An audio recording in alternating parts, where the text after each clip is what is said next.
বাংলাদেশের চলমান ছাত্র রাজনীতি নিয়ে একটা মুখোমুখি অবস্থান শুরু হয়ে গেছে বাংলাদেশ ইসলামী ছাত্র শিবির এবং ছাত্রদলের মধ্যে। এই প্রেক্ষাপটে ছাত্রদল আসলে ছাত্র শিবিরকে নিয়ে যে প্রচারণা শুরু করেছে, এই প্রচারণা কি শুধু তাদের প্রতিপক্ষ এই জন্যই ছাত্র শিবিরের উপরে এই টার্গেট, নাকি কোনো বৃহৎ বিষয়কে, ইস্যুকে ধামাচাপা দেওয়ার জন্য পুরো বাংলাদেশের সকল শিক্ষা প্রতিষ্ঠানে এটা শুরু করা হলো? বাংলাদেশের ছাত্রছাত্রীরা আসলে এটাকে কিভাবে দেখছে, আর ছাত্র রাজনীতির যে গতিধারা সেটি নিয়ে আমাদের চিন্তা ভাবনা কি? সম্মানিত দর্শক শ্রোতা, আসসালামু আলাইকুম ওয়া রাহমাতুল্লাহ। আমি সাইফুদ্দিন ইয়াহিয়া আন্তর্জাতিক ইসলামী বিশ্ববিদ্যালয় মালয়েশিয়া থেকে আপনাদেরকে স্বাগত জানাচ্ছি। যে কথাটা বলছিলাম, আসলে ছাত্র রাজনীতির কাজ কি? ছাত্র রাজনীতি হচ্ছে যারা ছাত্র, তারা ছাত্রদের কল্যাণে তাদের নিজস্ব যোগ্যতা, ক্ষমতা সবকিছুকে মিলিয়ে দেশের শিক্ষা ব্যবস্থায় নতুনত্ব কিছু জাতিকে উপহার দেওয়া, সেই ছাত্র রাজনীতি তার কার্যক্রমের মধ্য দিয়ে একাডেমিক লিডারশিপ তৈরি করবে, সোশ্যাল লিডারশিপ তৈরি করবে, পলিটিক্যাল লিডারশিপ তৈরি করবে। এর মধ্যে অবশ্যই কোয়ালিটিফুল মানুষ তৈরি করবে। সবচেয়ে ছাত্র রাজনীতির গুরুত্বপূর্ণ কথা হচ্ছে তারা মানুষ তৈরি করবে। মানুষ কিভাবে হবে? তারা সত্য কথা বলবে, সৎ পথে জীবনযাপন করবে, দেশকে ভালোবাসবে, আর দেশের মানুষের উপকারে কাজ করতে থাকবে চিরন্তন, প্রতিনিয়ত, নিরত ও বিরত, নিজেদেরকে জাতির সেবায় নিয়োজিত রাখবে, দেশপ্রেমের চূড়ান্ত দৃষ্টান্ত উপস্থাপন করবে, দেশ এবং জাতির চূড়ান্ত পরিস্থিতিতে, ক্রাইসিসে তারা ভূমিকা পালন করবে, সেটার জন্য প্রয়োজনে তার জীবন বিলিয়ে দেবে। এটাই আসলে ছাত্র রাজনীতির শিক্ষা। কিন্তু ছাত্র রাজনীতি আসলে ফিউচারকে কেন্দ্র করে যেটা হয়, সেই জায়গা থেকে, সেই কনটেক্সট থেকে ছাত্ররা পড়াশোনার মধ্য দিয়ে তার জ্ঞানগত যোগ্যতার ডেভেলপমেন্ট ঘটায়, এবং ছাত্র রাজনীতি যারা করে তারা হচ্ছে সকল ধরনের একটা অলরাউন্ডার নলেজ তাদের মধ্যে গড়ে ওঠে। এটা খুবই গুরুত্বপূর্ণ ছাত্র রাজনীতির জন্য, কারণ এই জ্ঞান অর্জন করে ছাত্ররা তো দেশ এবং জাতিকে সামনে নেতৃত্ব দেয়। তো এই ছাত্ররা যদি জ্ঞান অর্জন থেকে বঞ্চিত হয়, তাহলে জাতি আসলে সামগ্রিকভাবে অন্যদিকে ধাবিত হবে এবং পুরো জাতিটা আসলে মূর্খ হয়ে যাবে। তো এই প্রেক্ষাপটে একটা বিষয় হচ্ছে নলেজ অর্জন করাটা ছাত্র রাজনীতির খুবই গুরুত্বপূর্ণ একটা টার্নিং পয়েন্ট। আর আদার্স যে স্কিলস আছে, কম্পিউটার ইউজ করা, টেকনোলজির নলেজ অর্জন করা, বা অনেক ধরনের যে মিডিয়ার কাজ, এগুলো হচ্ছে স্কিল। এই স্কিল, নৈতিকতা, তার জ্ঞান যখন একত্রিত হয়, দেশপ্রেম, তখন তার মধ্যে একটা অলরাউন্ডার পারফরমেন্সের সমাহার ঘটে। তো এই কনটেক্সট থেকে তারা ফিউচার লিডার হয়। ফিউচার লিডারের অনেকগুলো ধাপ আমি বলেছি। একাডেমিক লিডার হয়, সোশ্যাল লিডার হয়, পলিটিক্যাল লিডার হয়, আরও অনেকগুলো, দেশের সিভিল সার্ভেন্ট থেকে শুরু করে অন্য অন্য জায়গায়ও তাদের নেতৃত্ব যায়। তো এই কনটেক্সে হঠাৎ করে এই প্রতিযোগিতা বাদ দিয়ে নতুন এক প্রতিযোগিতা হলো। কেন এই নতুন প্রতিযোগিতা? কারণ হচ্ছে যারা নিজেরা নিজেদের যোগ্যতা বিকশিত করতে পারে না, তারা আসলে প্রতিযোগিতায় টিকতে না পারার যে তীব্র ভয়, এই ভয় থেকে বাঁচবার জন্য নতুন একটা কৌশল গ্রহণ করে। সেই কৌশলে হচ্ছে শিবিরকে পরাজিত করার জন্য তারা বেছে নেয় যে শিবিরকে গুপ্ত বললে বেটার হবে। এবং অনেক সময় সত্য মিথ্যা অনেক কিছু মিলিয়ে শিবিরকে হত্যাযজ্ঞ করে তোলা হচ্ছে। এই মিডিয়ার ন্যারেটিভ থেকে শুরু করে এখানকার বুদ্ধিজীবী যারা, তারা এতটাই মিথ্যা কথা বলে, এই মিথ্যা কথা বলে একটা ন্যারেটিভ উৎপাদন করছে। এবং সবসময় ক্ষমতার সাথে আমাদের বুদ্ধিজীবী, আমাদের সিভিল সোসাইটির লোকজন এবং রাষ্ট্র নিজেই অবিচার করে তার জনগণের উপরে, নাগরিককে আসলে নাগরিক হয়ে উঠতে দেয় না। তো এই কনটেক্সট থেকে নতুন একটা প্যারাডাইম শিফট হয়েছে, সেটা হচ্ছে গুপ্ত, শিবিরকে গুপ্ত বলে প্রচার করা হচ্ছে। অথচ শিবির তো সারা জীবন প্রকাশ্যেই ছিল, কে না জানে। যদি শিবির গুপ্তই থাকবে তাহলে শামসুল আলম গোলাপকে ভুয়াপুর থেকে র্যাব ধরে যেভাবে নির্যাতন করেছে, উলঙ্গ করে পিটানো হয়েছে, তার জীবনকে বিষাক্ত করে দেওয়া হয়েছে, তার পা দিয়ে পোজ বের হতো, 6 মাস সে ঠিক মতো হাঁটতে পারেনি। সে শামসুল আলম গোলাপ কি আসলে গুপ্ত ছিল? মাহবুব সালিহি রাজশাহী বিশ্ববিদ্যালয়ে ছাত্র রাজনীতি করার জন্য তার যে ক্রিয়েটিভিটির কারণে তাকে মিথ্যা মামলা ফাঁসিয়ে দেওয়া হয়েছিল। তারপরে তো যে অভিযোগ দিয়েছিল যারা, এই সে আমার দেশ, আজকের মাহমুদুর রহমানের সেই আমার দেশ, ওই সময় মিথ্যা একটা নিউজ করে মাহবুব সালিহিকে এরকম একটা বিপদে ফেলে দিল। এরপরে আমাদের সময় আশরাফুল আলম ইমন, তার এতগুলো মামলা, 100-র উপরে মামলা, নির্যাতিত হয়েছে, কয়েকবার গ্রেপ্তার হয়েছে। এরপরে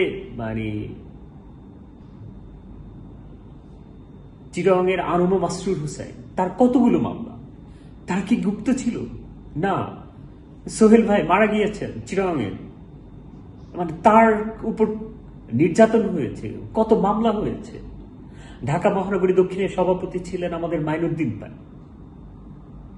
কি না হয়েছে, তাকে ধরে যে নির্মমভাবে নির্যাতন করা হয়েছে, তার পরিবারের উপর অত্যাচার করা হয়েছে।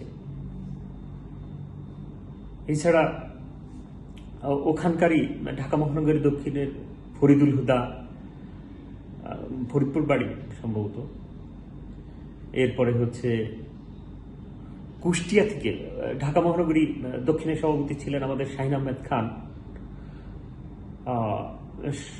সবাই তাকে চেনার কথা আর কি। কুষ্টিয়াতে একটা প্রোগ্রামে গিয়েছে, তাদেরকে ধরে যেভাবে নির্যাতন করা হয়েছে শাহিন আহমদ খানকে। এরপর ফরিদপুর সহশাখার সাবেক সভাপতি এহসানুল মাহবুব রুবেল ভাইকে নির্যাতন করা হয়েছে, কুষ্টিয়া শহরের রেজাউল করিম নয়ন। এরপরে রাজশাহী মহানগরীর সভাপতি গোলাম মুর্তজা ভাই ছিলেন, তাকে র্যাব তুলে নিয়ে গিয়ে কিনা নির্যাতন করা হয়েছে, ভয়াবহ নির্যাতন। এরপরে আনোয়ার ভাই, মারুফ ভাই, তাদেরকে নির্যাতন করা হয়েছে। আমি তাদেরকে জেলে পেয়েছি। রাজশাহী কেন্দ্রীয় কারাগার, যেটা বাংলাদেশের দক্ষিণ এশিয়ার মধ্যে সবচেয়ে একটা জুলুমের, নির্যাতনের জেল বলা হয়। সাঁওতালদেরকে টার্গেট করে, রাজশাহী অঞ্চলের সাঁওতালদেরকে টার্গেট করে ওই জেলটা করা হয়েছিল। এরপর জসিম ভাইকে নির্যাতন করা হয়েছে। রাজশাহী মহানগরীর সাবেক সভাপতি মঞ্জুরুল ইসলাম ভাইকে নির্যাতন করা হয়েছে, কম করা হয়নি তো। এরপর শিবিরের কেন্দ্রীয় সভাপতি দেলোয়ার ভাইকে 54 দিন রিমান্ডে নেওয়া হয়েছে, কি না করা হয়েছে। বেগম খালেদা জিয়াও নিজেও তাকে নিয়ে কথা বলেছেন। আপনারা তো সবাই দেখেছেন যে কি অবস্থা, এক ভয়াবহ দুঃসময় চলে গিয়েছে। এরপরে শফিকুল ইসলাম মাসুদ, সবাই দেখেছে যে নির্যাতন কিভাবে করা হয়েছে শফিকুল ইসলাম মাসুদের উপরে। এরপর রাশেদ, শিবিরের সাবেক কেন্দ্রীয় সভাপতি, তাকে নির্যাতন করা হয়েছে এবং সে বের হয়েছে ইয়ার পরে, জুলাই বিপ্লবের পর। এরপর পরিকল্পনাবিদ সিরাজুল ইসলাম, বুয়েটের মতো জায়গায়, ইঞ্জিনিয়ারিং ইউনিভার্সিটিতে এরকম মেধাবী শিক্ষার্থীদেরকে কি না করা হয়েছে, যে নির্যাতন করা হয়েছে, প্রচন্ড নির্যাতন, শিবিরের একজন কেন্দ্রীয় সভাপতির উপর এই ধরনের নির্যাতন, মানে কোথায় ছিলেন আপনারা?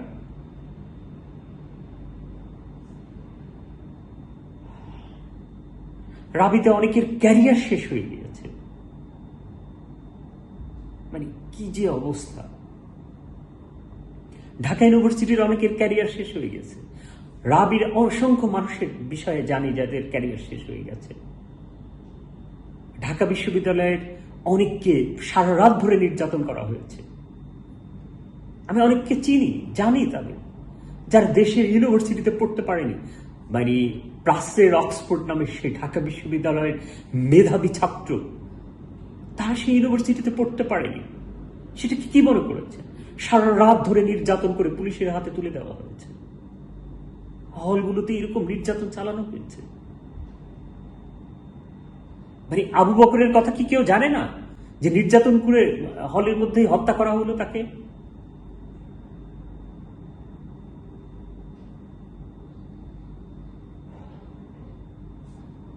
আমরা রাজশাহী বিশ্ববিদ্যালয়ের যে বিষয়টা জানি সেটা হচ্ছে আমাদের পারিলার সোহেল ভাইকে এমনভাবে নির্যাতন করা হলো, মানে শিক্ষজিৎ হলে নিয়ে গিয়ে, ওই সময় তাকে ক্যাম্পাস থেকে তুলে নিয়ে গিয়ে হলে নিয়ে গিয়ে সারা রাত ধরে নির্যাতন করা হয়েছে।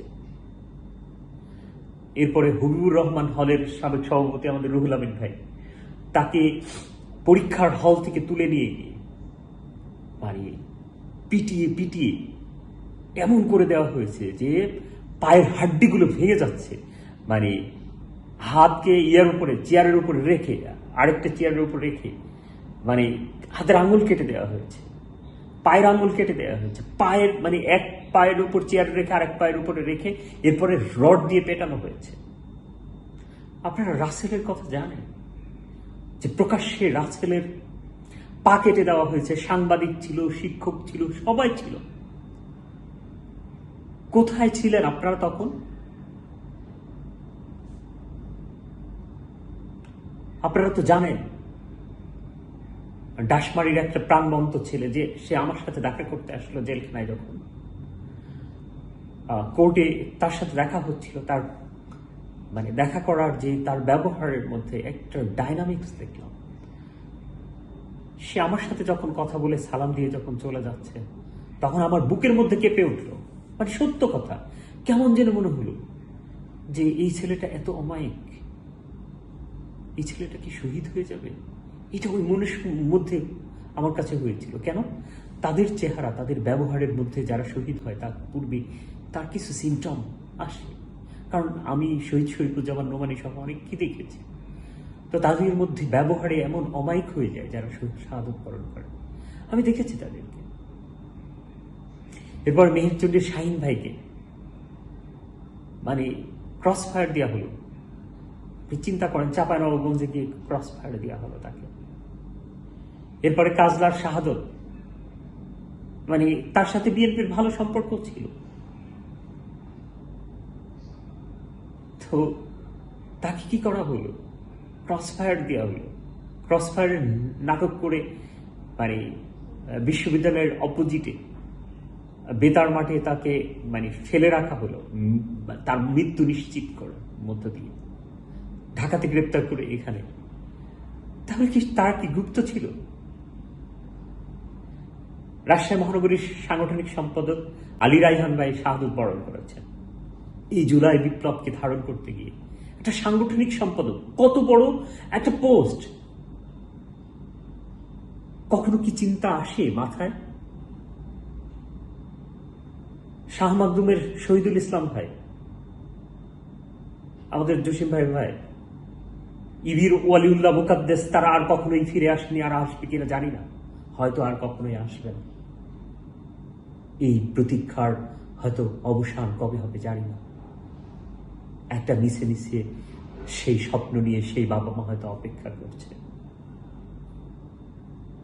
তার বোন হয়তো প্রতিতেই অপেক্ষা করে, হয়তো ভাইয়া আসবে, কিন্তু সে ভাইয়া আর কখনো ফেরে না।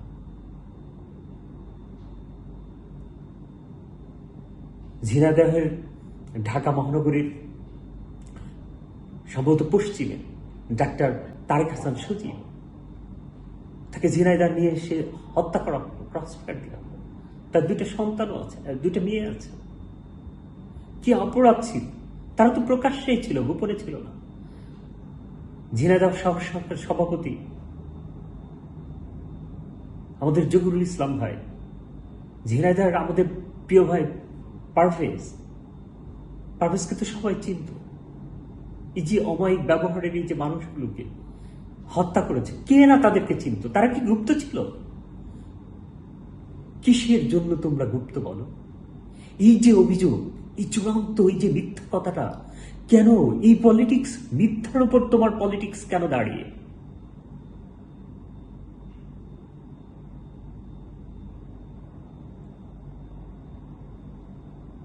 বিরোধপুরের সাইফুলের মা বাবা, তাদের পায়ের পা কেটে নেওয়া হয়েছে, বাড়ি ভাঙচুর করা হয়েছে, জ্বালিয়ে দেওয়া হয়েছে, বাবুদের পুরো বাড়ি জ্বালিয়ে দেওয়া হয়েছে। এমনকি গরু ছাগল যারা আছে, পশু ছিল, অবলা পশু, তারাও মাপ পায়নি, তাদেরকেও পুড়িয়ে হত্যা করা হয়েছে।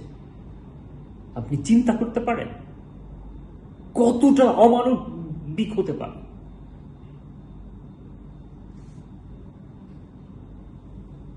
শহীদ শরীফুজ্জামান নোমানী আমার রুমমেট ছিলেন,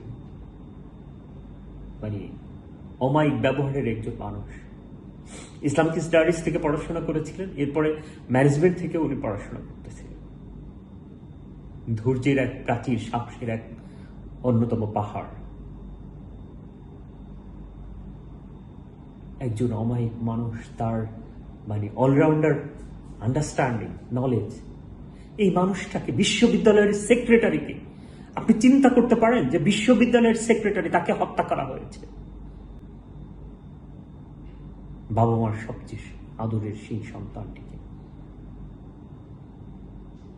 যাকে নিয়ে তার মা বলেছিল যে ছাত্রলীগ যখন আমার সন্তানকে হত্যা করছিল, তখন আমার মনে হচ্ছিল যে ওদের এত রাগ, ওদের ক্ষোভ, ওই ক্ষোভের সামনে যদি আমার মানে পেতে দেওয়ার, মাথা পেতে দেওয়ার, বুক পেতে দেওয়ার সুযোগ থাকলো, আমাকে ওরা যখন কেটে টুকরো টুকরো করতো, তখন ওদের জিঘাংসা যখন কমে যেত, তখন আমার সন্তানটি এই পৃথিবীতে বেঁচে থাকতো। কারণ আমার তো বয়স হয়েছে, আর কতদিনই বা বাঁচবো। তবু আমার জীবনের বিনিময়ে যদি আমার সন্তানটা বেঁচে থাকতো।